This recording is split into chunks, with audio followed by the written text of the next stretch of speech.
What's up, guys? Welcome back to Western Farm Garage. Thank you for tuning into this video today. As y'all saw by the thumbnail, obviously, I have snorkeled my Honda Rancher 350. I'm not gonna let y'all see it yet, but just know you will. So, this is my future self. My past self has already recorded and filmed me testing the snorkel because it's dark outside, so obviously couldn't get much of a good video right now. So I got home from work at like 6 o'clock.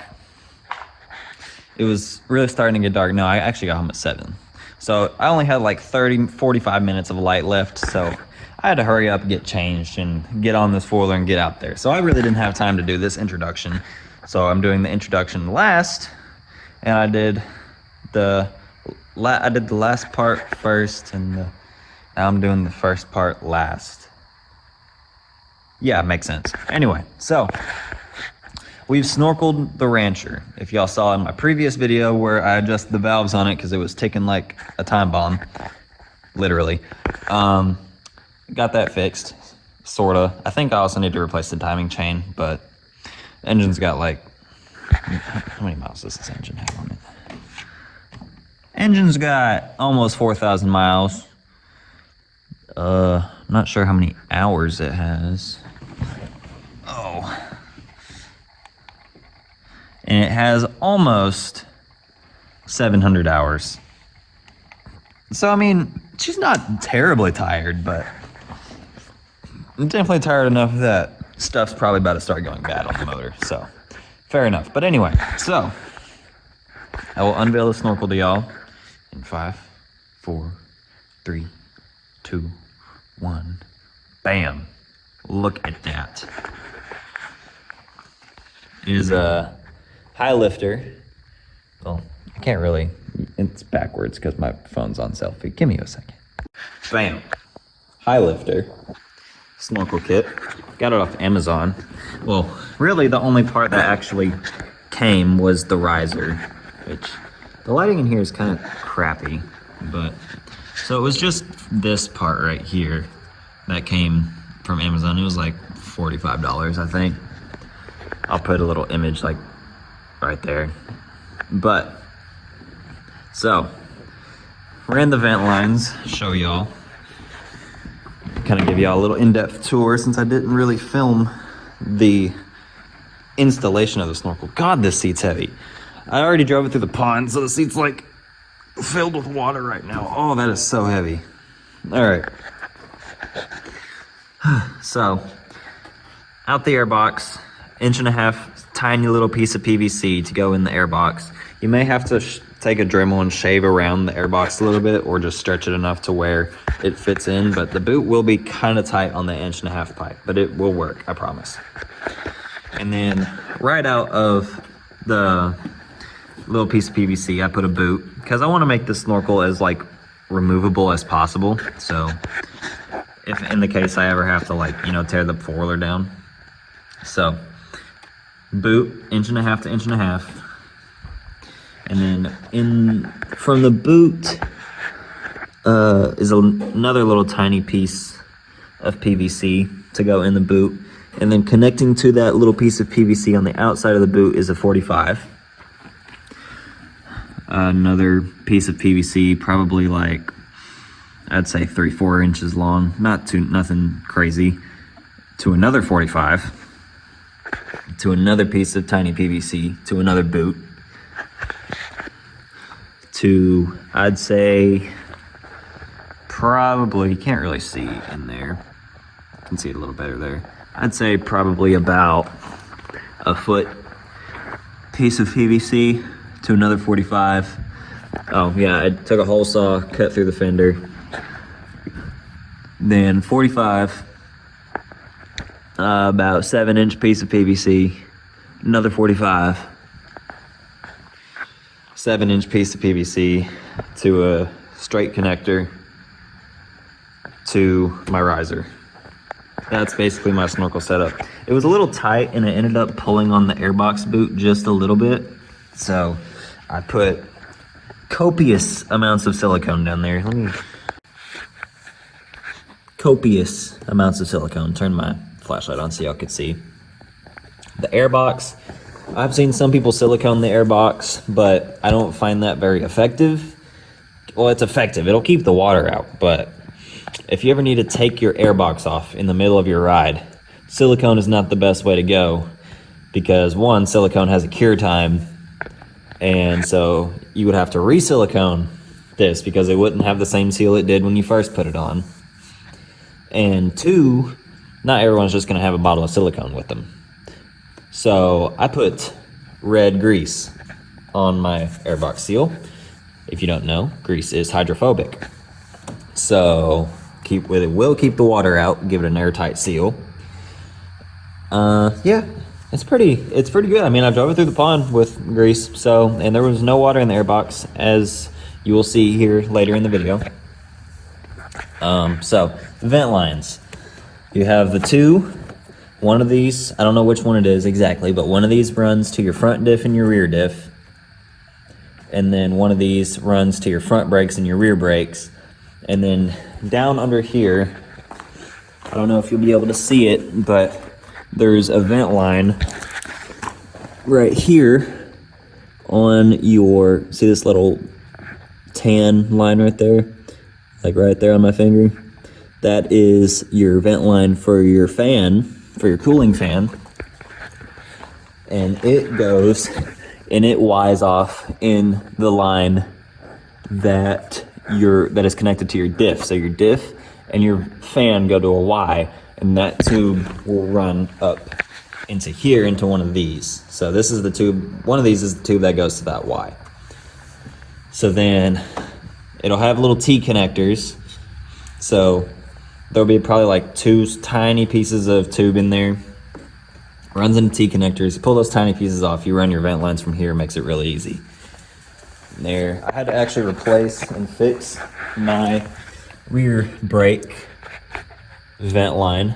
Had to put some silicone on there because the one, like that factory one, came off.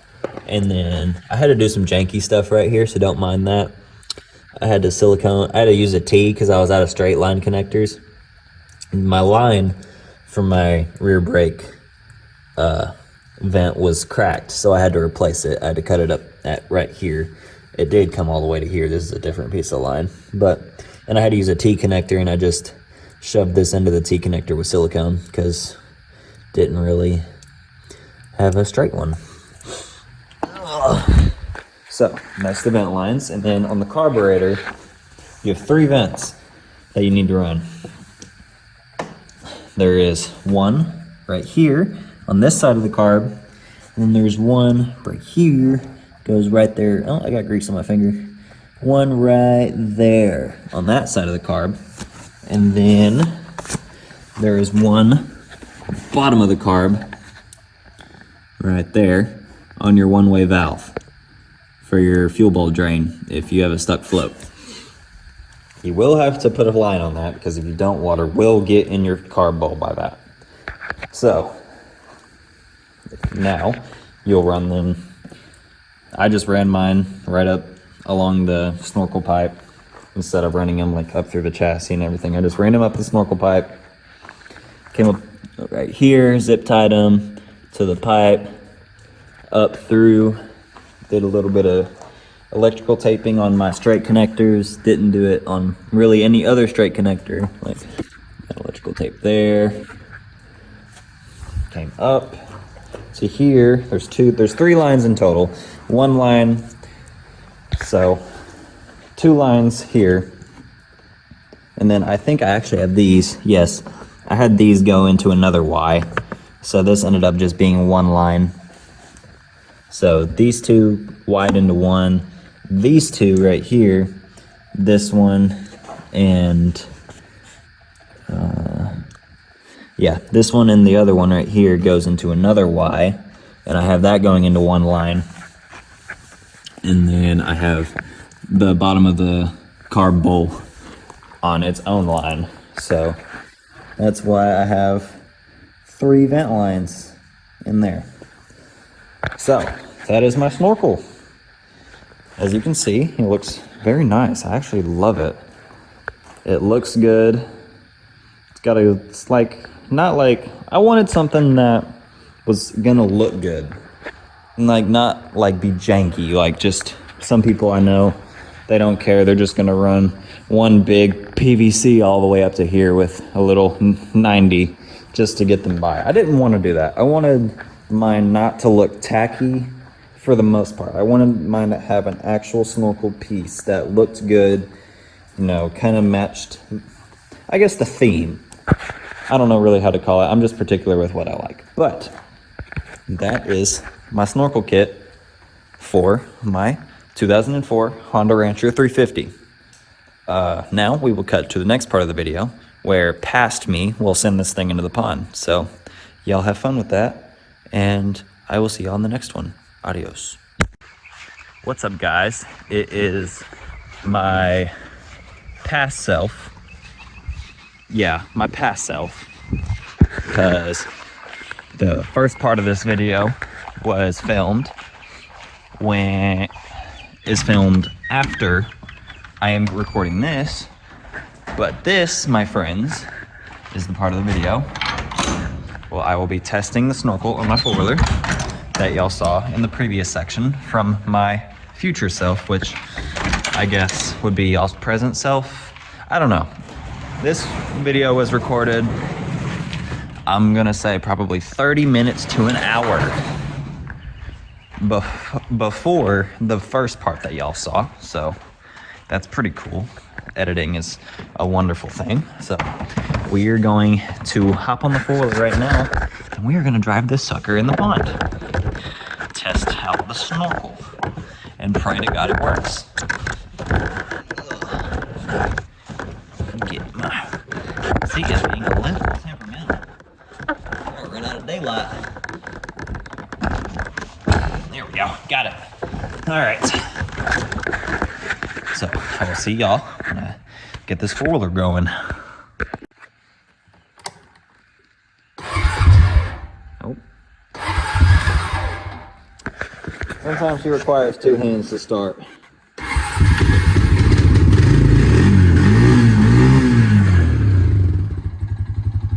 She's going now. All right.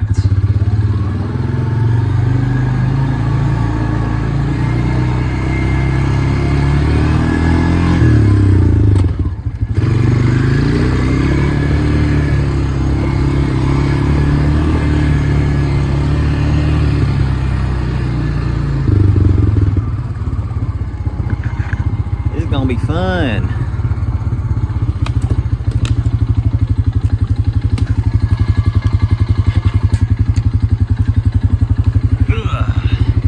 Here we go. Don't know how I'm gonna do this one-handed.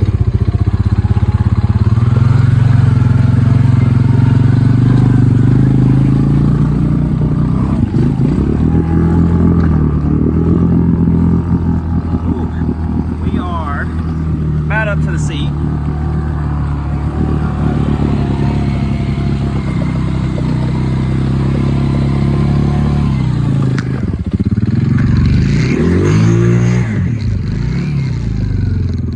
Okay, we are also stuck. So that's great. Give me a sec.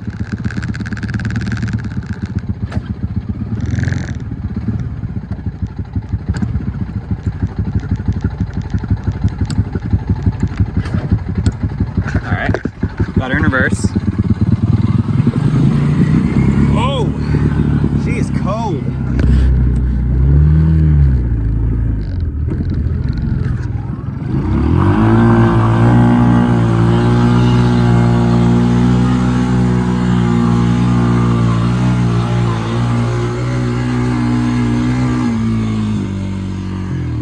Oh yeah, it's muddy.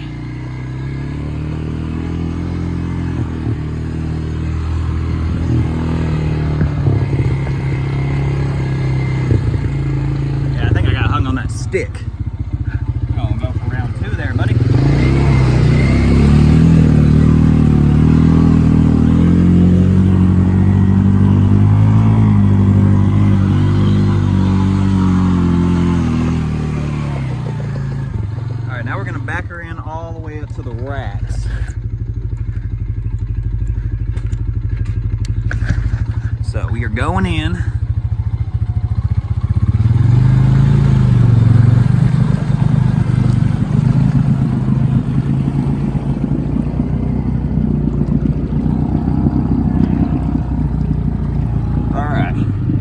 Found a hot spot, actually. All right, we are up to the racks.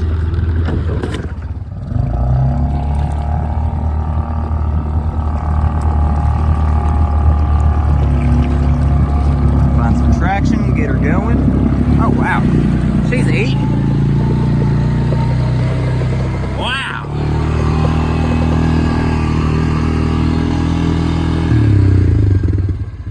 Let her idle.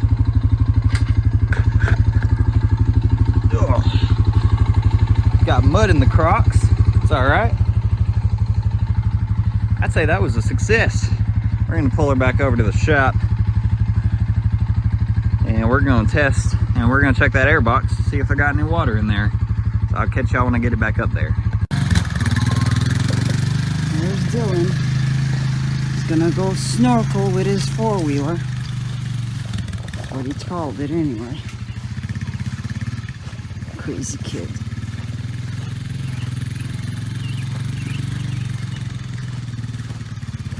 I'm outside in my pajamas.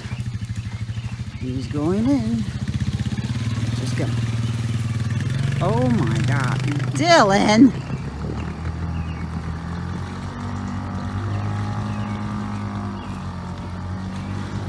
He wanted to show off.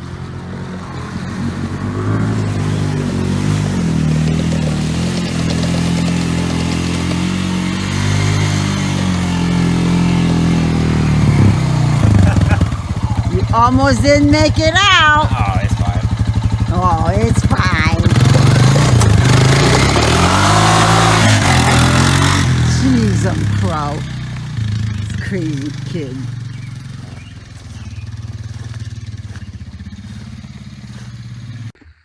All right, back in the shop now. Time to see if we got any water in the air box.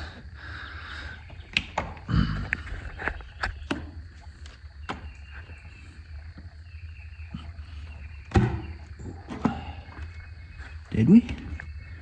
I think not. I got some grease in my hand. Ugh. She is bone dry, my friends. I don't know if you'll be able to. Hold on, let me. Got y'all turned around. There's a drop. There's a drop of water, and it looks like it came in from the air box, in my opinion. Ugh, more grease. Looks like it came in from the airbox cap. There is one, and it's not even focusing. It's still not focusing. It's still, there we go. There's one drop, right there. And it looks like it came in from the airbox top, which I had taken the airbox off a couple of times, so I probably didn't have the whole thing greased. Probably came in somewhere right there. Probably from my guess. Because my hands are kind of wet, but I feel inside yeah, it's bone dry in there. Yeah, so I'd say it's a successful snorkel. And it honestly could have came in just when I took the airbox breather off. So yeah, there's a piece of zip tie in there. Well, what do you know? I got myself a little distracted, but it's all right. I'd say that is a successful snorkel job, my friends. So I'm gonna go get some grease and re-grease that airbox, and then she's ready to go. We got a big creek ride coming Memorial Day, so that's gonna be good. Thank y'all for watching. Maybe the next time I do a snorkel video, I'll be sure to actually video document all of it. So be sure to stay tuned for that. Like and subscribe, and I'll see y'all in the next one. Adios.